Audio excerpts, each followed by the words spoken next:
présenter rapidement le prix lui-même de la JUCAF, et ensuite M. Akbam va pouvoir présenter en 10 minutes à peu près une synthèse de ses travaux sur la prévision du droit, et ensuite avec le président Adossou, nous irons remettre solennellement ce prix 2024 qui va être enregistré, filmé pour être diffusé très, très largement. Donc pour tous ceux qui ne savent pas l'importance, je voudrais dire combien ça complète ce que vient de dire M. le Premier Président Adossou pour la diffusion de la jurisprudence. Parce que les magistrats des cours suprêmes sont plutôt des personnes âgées, qui n'arrivent pas à la Cour suprême très jeunes, dans des fonctions les plus élevées. Et l'intérêt de la JUCAF, c'était d'aider à former des jeunes juristes. Donc on a décidé en 2017 de créer, c'est une idée que nous avons eue, et le nom du prix, c'est le président Batoko qui a trouvé pour la promotion du droit. C'était l'expression elle-même, c'est le président Batoko, puisque nous sommes dans cette salle, qui avait trouvé pour la promotion du droit. L'idée, c'est de former des jeunes juristes, et j'ai pu présenter hier que M. Gildas Nonou, devenu professeur agrégé, était un jeune doctorant qui avait fait sa thèse au Bénin, qui avait eu la mention spéciale du prix de la JUCAF 2018 pour le premier. Et depuis, nous avons eu 2 lauréats généralement par an, avec des pays très différents, de Côte d'Ivoire, du Liban, mais toujours des jeunes qui ont fait leur thèse soit dans leur pays, en Côte d'Ivoire, pour Mme Soyou, qui a été récompensée lors du dernier congrès de la JUCAF sur le droit du travail, ou bien dans des universités étrangères, mais beaucoup de jeunes Africains qui sont très talentueux. Et nous avons, le président Adossou a eu l'occasion, nous étions à la Cour suprême du Canada il y a une dizaine de jours, et il a pu remettre le prix, la mention spéciale du prix de la JUCAF à M. Azebové Tétan pour une thèse de droit constitutionnel extrêmement intéressante. C'est un étudiant camerounais qui est allé faire ses études au Canada et qui a soutenu une magnifique thèse dont il nous a présenté la synthèse. Donc ça, c'était la mention spéciale du prix. Et cette année, donc le jury, nous sommes réunis à Lausanne, au tribunal fédéral suisse, en juin 2024. Le jury, le président Adossou présidait le jury, il y avait plusieurs professeurs de droit, plusieurs magistrats. J'avais l'honneur d'être le rapporteur de ce jury du prix de la JUCAF. Et à l'unanimité, le prix a été donné à M. Komlavi Issou Akbam, qui est de nationalité togolaise, et comme l'a dit le président Adossou, qui a soutenu sa thèse à l'université de Laval au Québec, mais c'est une thèse dans laquelle il y avait 9 membres du jury, et c'est une thèse qui était en co-direction, si je veux dire, par 3 universités. L'université de Nantes en France, où parce qu'il réside en France, l'université de Lomé au Togo, il est togolais, notre ami, et l'université de Laval au Québec. Et lors de la soutenance, il y avait 9 universitaires d'universités de nationalités différentes. Et le thème de sa thèse nous a semblé extrêmement intéressant, c'est un thème de droit civil sur l'imprévision, et il va nous dire en quoi cette théorie de l'imprévision en droit des contrats, qui a été modifiée considérablement en droit des contrats, par exemple en France ces dernières années, il y a eu beaucoup de réformes, pourquoi il y a des différences dans beaucoup de pays africains pour des problèmes aussi culturels et économiques. Donc c'est un sujet qui ouvre ce jeune juriste. On lui souhaite un aussi beau destin universitaire que M. Nonou, puisque qui a été mention spéciale, vous êtes pris à JUCAF, et j'espère que cette thèse est une excellente promotion, et donc ça lui permet, la JUCAF lui a permis de venir au Bénin, et le président Adossou a pensé que c'était une occasion unique dans cet atelier, surtout qu'il peut passer dans le pays voisin, ami du Togo, qui est là. Donc ce que je vous propose, M. Akbam, c'est que vous présentiez simplement d'une façon très synthétique votre travail, 10 minutes maximum, et ensuite avec le président Adossou, il y aura la remise officielle là-bas de ce diplôme. M. Akbam, vous avez la parole. Et remercier très sincèrement la JUCAF pour le formidable travail qu'elle effectue en rendant accessibles les décisions de justice des cours suprêmes des pays francophones et en promouvant de façon très remarquable d'ailleurs la recherche doctorale. Qu'elle en soit de nouveau félicitée, parce que depuis hier, elle est en train de magnifier ici à Porto Novo le plus beau métier du monde, celui de regrouper les humains. Par l'intermédiaire de son président Victor Adossour et de son secrétaire Jean-Paul Jean, que je remercie, la JUCAF m'a proposé de faire un bref exposé de ma thèse. L'exercice va être à la fois difficile et facile. Facile parce que je parlerai de ma propre thèse, et difficile parce que synthétiser une thèse de 450 pages en 10-15 minutes n'est pas gagné d'avance. Mais je vais me lancer. La thèse que j'ai soutenue en décembre dernier s'intitule « Le contrat face à l'imprévision dans les pays francophones d'Afrique subsaharienne » et c'est une analyse normative socio-économique. Pour la synthétiser, je commencerai par définir la notion d'imprévision et souleverai quelques questionnements, puisqu'il est toujours conseillé pour ces genres d'exercices de débuter par définir pour ne pas finir par buter. L'imprévision, de quoi parle-t-on?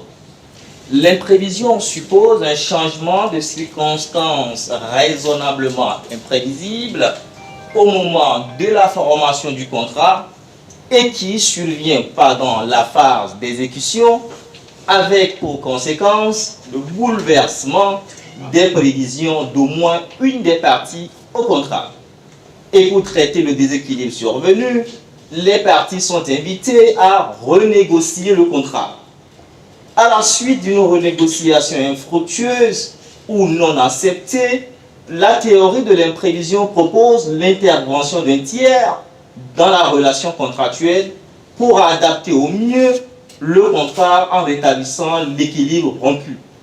Les difficultés de l'imprévision commencent là, parce que le contrat étant généralement considéré comme la chose des parties, l'intervention d'un tiers n'est souvent pas souhaitable. Après cette tentative de définition, je vais poursuivre en m'interrogeant. D'abord, 3 questions qui ont émaillé la thèse. Est-ce que la théorie de l'imprévision est acceptée dans les pays francophones d'Afrique subsaharienne? Sinon, est-il aujourd'hui nécessaire que les droits africains s'ouvrent à l'imprévision, c'est-à-dire qu'on vous donne, vous les juges, la possibilité d'adapter un contrat déséquilibré? Et enfin, si oui, quelles seraient les raisons et la méthode à suivre? Alors, l'imprévision dans les pays francophones d'Afrique est à des lieux. Répondre à cette première question revient à poser le diagnostic de l'imprévision dans les pays d'Afrique. D'abord, que disent les tests et ensuite, que disent les juges? Que disent les tests démarchent en 3 temps. Hier, aujourd'hui et qu'est-ce qu'ils diront demain? Hier, il faut noter qu'à la veille des indépendances, les 4 pays d'Afrique francophone au sud du Sahara qui ont réussi à adopter une loi applicable aux obligations contractuelles n'ont malheureusement pas consacré la théorie de l'imprévision. Le Code des obligations civiles et commerciales du Sénégal, le Code civil de la Guinée, la loi de 87 portant régime général des obligations au Mali, le Code des obligations de la Mauritanie de 89 ne contiennent aucune disposition en faveur de l'imprévision. Mais pourquoi ce rejet? On s'interroge, mais tout simplement parce que le Code civil des Français qu'on a suivi ou qu'ont suivi les pays d'Afrique ne contenait aucune disposition en faveur de l'imprévision. Le rejet de l'imprévision au nom de l'individualisme juridique était le principe en droit civil français. Les pays d'Afrique ne pouvaient-ils pas faire mieux après le départ du colonisateur? C'était difficile, me semble-t-il. Le colonisateur est parti, mais son nom est resté. Au lendemain des indépendances, les Africains ou le législateur africain étaient amenés à considérer, disait Guy Adété Kwasigan, qu'il n'y a de développement économique et social que par la reproduction du modèle de l'Occident proposé par le colonisateur.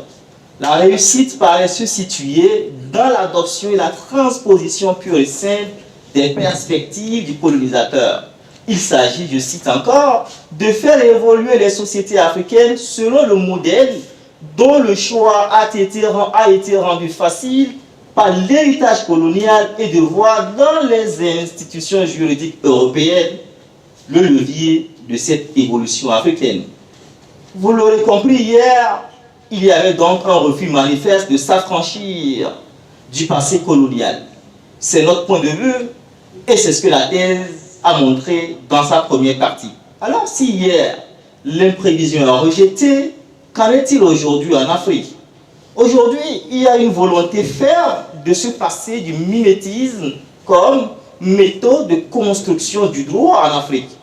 Cette volonté est-elle réellement effective en droit des contrats? Certains pays ou certains droits africains sont aujourd'hui ouverts à l'imprévision. Le Djibouti a été le premier en adoptant un code civil en 2016 qui prend en considération l'imprévision. Puis s'en est suivi la République de Guinée qui a réformé son code civil en 2019 et qui admet aussi à l'article 1092 l'imprévision. Mais la question qu'on va tout de suite se poser est celle de savoir si la prise en considération de l'imprévision dans ces deux pays ne résulte-t-elle pas de l'ouverture du droit français à l'imprévision en 2016. Si on regarde bien les dates et les habitudes législatives dans nos pays, il est difficile de répondre par la négative. Mais il ne faut pas aller vite en besogne et occulter le fait que dans l'espace OHADA, deux projets portant à l'harmonisation du droit des contrats avaient déjà existé et vu le jour avant même la réforme française de 2016. Mais en droit positif OHADA, l'imprévision ne me semble pas être reconnue, que ce soit sur le plan législatif que jurisprudentiel. La doctrine africaine a semblé se diviser sur la question. L'actuel président de la Cour constitutionnelle du Bénin, le professeur Sousa, avait considéré que l'acte uniforme relatif au droit commercial général de 92, notamment à son article 265, admet une adaptation du contrat de vente OHADA pour imprévision.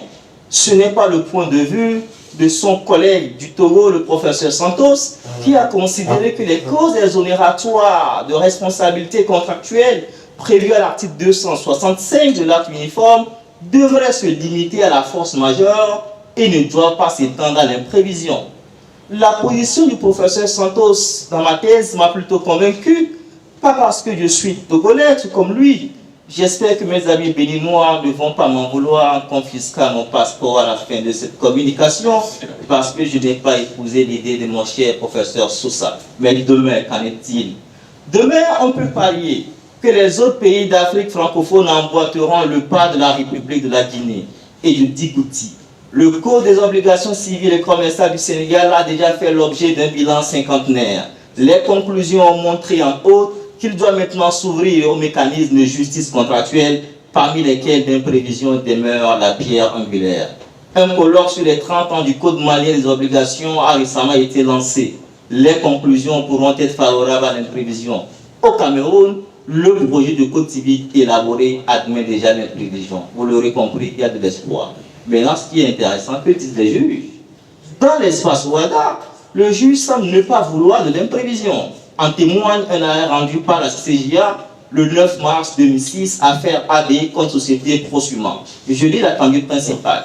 Il est de principe, d'une part, que les conventions légalement formées tiennent lieu de loi à ceux qui les ont faites, et d'autre part, il n'appartient pas aux tribunaux de compléter ni de modifier la clause de révision du contrat adopté par les parties. On l'a compris, l'homme du canal de Craponne, qui a toujours été la décision avancée pour bloquer les portes à l'imprévision, plane sur cette modification, cette motivation. Au Burkina Faso, suivant l'article 1134 du Code civil français encore applicable, le juge a déjà refusé à plusieurs reprises d'adapter le contrat pour imprévision. En témoigne l'arrêt numéro 38 du 18 juillet 2000 de la Chambre judiciaire de la Cour suprême du Burkina Faso, l'arrêt numéro 17 du 7 janvier 2016 de la Cour d'appel de Ouagadougou, société BMC contre Banque F. Au Sénégal, sur le fondement des dispositions de l'article 87 du COCC, le juge sénégalais a toujours refusé d'adapter le contrat pour imprévision. En témoigne le jugement du tribunal régional de Dakar, 1er février 1992, et l'affaire Afrique Auto de la Cour d'appel de Dakar, 8 avril 1994. Maintenant que cette question est répondue, permettez-moi d'aller rapidement à la deuxième pour finir. Les raisons de l'ouverture du droit africain à l'imprévision. J'en ai dégagé deux dans ma thèse, les raisons axiologiques et les raisons sociologiques. L'Afrique est non seulement le berceau de l'humanité, mais aussi celui de la solidarité. Les sociétés africaines sont caractérisées par la primauté du groupe sur l'individu. Avant d'être seul, l'individu est l'expression d'un groupe, d'une collectivité. La société africaine, ancienne comme moderne, est caractérisée par le communautarisme et la solidarité collective. Cette conception de l'ordre social en Afrique, dominée par le collectivisme, certes a connu aujourd'hui une métamorphose, le conduisant peu ou prou vers l'individualisme du fait de la colonisation et de la mondialisation. Mais le processus d'individualisation qu'on connaît aujourd'hui en Afrique est différent de celui des sociétés occidentales. L'individu est encore plus ou moins dépendant de son groupe social et le solidarisme africain n'a pas disparu. Le contrat dans nos sociétés n'a jamais été l'affaire purement individuelle. Avant d'être une technique d'échange, il est avant tout un véritable pacte d'amitié entre les parties. Il se nourrit de solidarité mutuelle entre les parties et ne se résume pas au seul intérêt égoïste des parties. Cette conception du contrat en Afrique me semble-t-il être en phase avec l'adaptation du contrat en cas de difficulté, donc en cas de changement de circonstances induit par l'imprévision. Finalement, les raisons tirées de la conception du contrat au XXIe siècle. Aujourd'hui, le contrat a connu une évolution qualitative et quantitative. Quantitativement, on assiste à des figures contractuelles diversifiées et dominées par une idée de collaboration. On parle aujourd'hui du contrat de distribution, le contrat de partenariat public et privé, la joint venture. Dans ces figures contractuelles, les parties sont plus ou moins soucieux de maintenir leurs relations contractuelles dans le long terme. Et il paraît judicieux qu'en cas de difficulté, de leur offrir des mécanismes favorables à l'adaptation du contrat et non sa résolution. Finalement, quelle est la méthode à suivre? Une minute pour finir là-dessus. Il y a une méthode sombre pour contester, c'est la voie du mimétisme. Le mimétisme est une reprise systématique du droit étranger pour en faire le droit national en plaquant le premier sur le second. La doctrine africaine est aujourd'hui unanime à le condamner.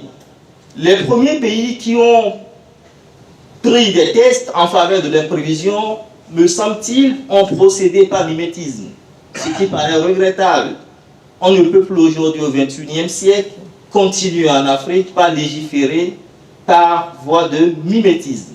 Le législateur guinéen a mimé l'article 1195 du Code civil français. Le législateur djiboutien a essayé tant bien que mal d'innover.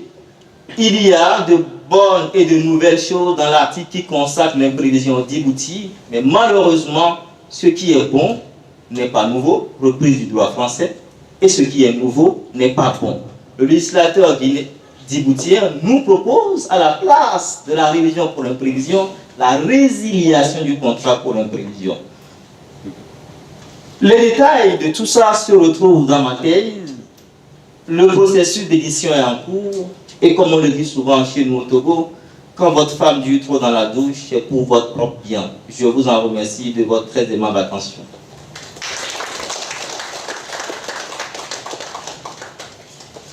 Nous procédons maintenant à la remise officielle du prix par le président Dossou. Monsieur, comme on dit ici pour Abba, l'Afrique doit être fière de vous. En tout cas, la RICAF est très fière. Aussi, est avec un immense plaisir que je voudrais vous remettre ici, au siège de la Cour suprême du Bénin, devant de si hauts magistrats africains. Je voudrais vous remettre le prix de la RICAF pour la promotion du droit 2024 qui vous a été décerné avec nos sincères et chaleureuses félicitations.